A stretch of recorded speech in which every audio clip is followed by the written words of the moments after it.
Well, we'll say goodbye to China for the time being, and we'll head back to Africa. Remember, we talked about David Livingstone and his work there on the continent of Africa. And today we're going to talk about another lady who played a significant role in the work of African missions there, and I'm sure that her name will ring a bell. Do you recognize her picture? She was actually a redhead, even though this picture doesn't make that clear. And her name is Mary Slessor. All right. And while very, very capable lady, very energetic and courageous, as we see in the case of Lottie Moon and others like them that ventured out to serve the Lord on their own. Mary Slessor was born in 1848 and died in 1915. And she was from Scotland, just like David Livingstone. I remember David Livingstone served in the east part of Africa by and large, even though he did penetrate the western side to some degree. And Mary Slessor ended up serving in West Africa. And so you can see the highlighted area on this map showing the vicinity where she was involved in ministry. And Mary Slessor came from a very, very difficult background. She was born in what became very much a broken home, and she had to take on a lot of responsibility when she was just a young girl, overseeing leadership of some of her siblings and doing the kinds of work that normally young girls would not be expected to handle. But God used that rigorous, difficult upbringing to condition her for what he had in store. Remember, we said in the case of Lottie Moon that their family had gone through the Civil War, and some of those rigors helped to prepare her. And this is also true in the case of Mary Slessor, although the circumstances were quite different than they had been for Lottie. Just let me say this.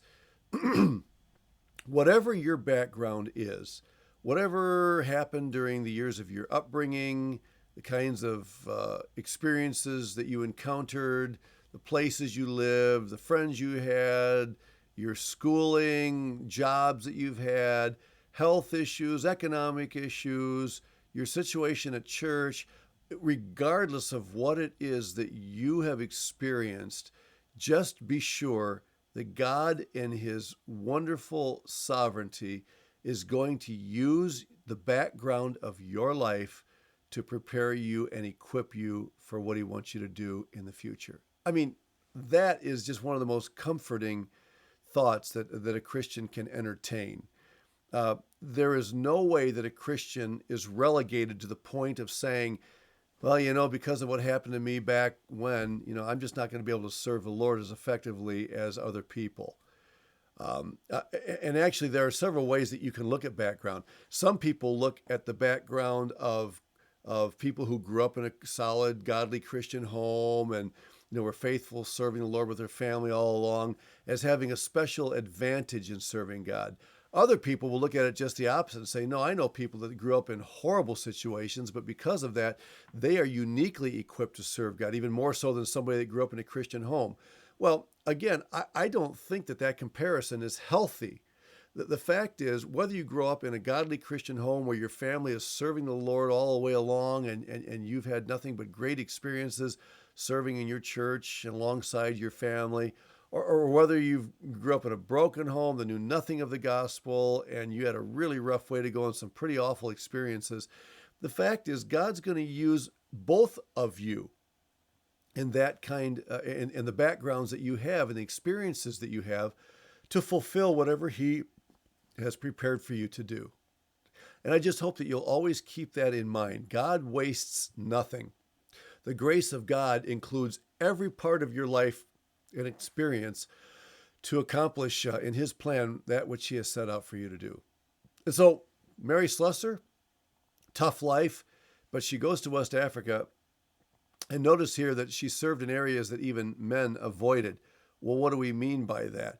Well, there was at least one case where the men, in fact, all the missionaries were serving in a coastal city, and they wanted to go upriver to serve more in the interior of that part of Africa, but they were warned that there were hostile tribes there, and it would be dangerous trying to venture up into those regions. Mary Slessor comes along and says, "Excuse me, gentlemen, but I'm going," and she went. And as it turns out, she is actually quite successful in her endeavors, and she is not attacked or considered hostile by the tribes there. And one of the things that you have to remember is that part of the reason she did not experience hostilities is by the simple fact that she was a woman. The tribes would see a single woman coming, and they didn't feel threatened by her. If she had been coming with men, they may have viewed them as a threat and attacked. But because she was a woman, she was able to gain inroads to some degree that in some cases, men would not be able to, simply because they were men. And so, that's something that God used to give her inroads into some places that would be considered dangerous. Now, some interesting things happen in Mary's life. One of them is that at a point in her ministry, she is so respected by the people of the tribe in that region that they actually ask her to serve as vice consul in Okoyong, the area upriver where she is serving. Now you might say, well, boy, that seems really weird that they would select a single woman to do that. One of the things to keep in mind about the African culture is that, at least in many cases, not always, but much of the time, the culture there is more matriarchal than it is patriarchal. The men are out busy working in the fields, and the women are the ones who are calling the shots at home and taking care of local community affairs. And that makes that more of a matriarchal society.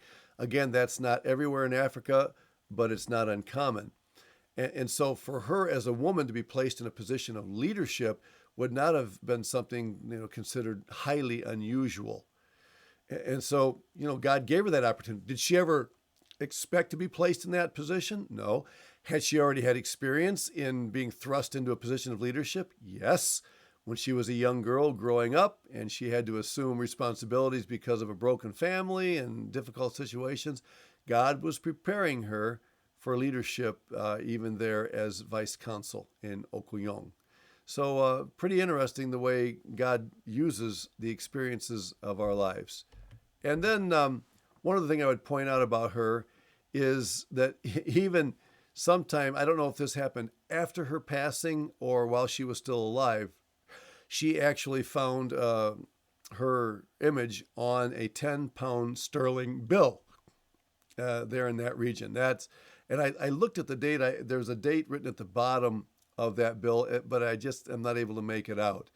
But that just reinforces the reputation, the respect that Mary Slessor had.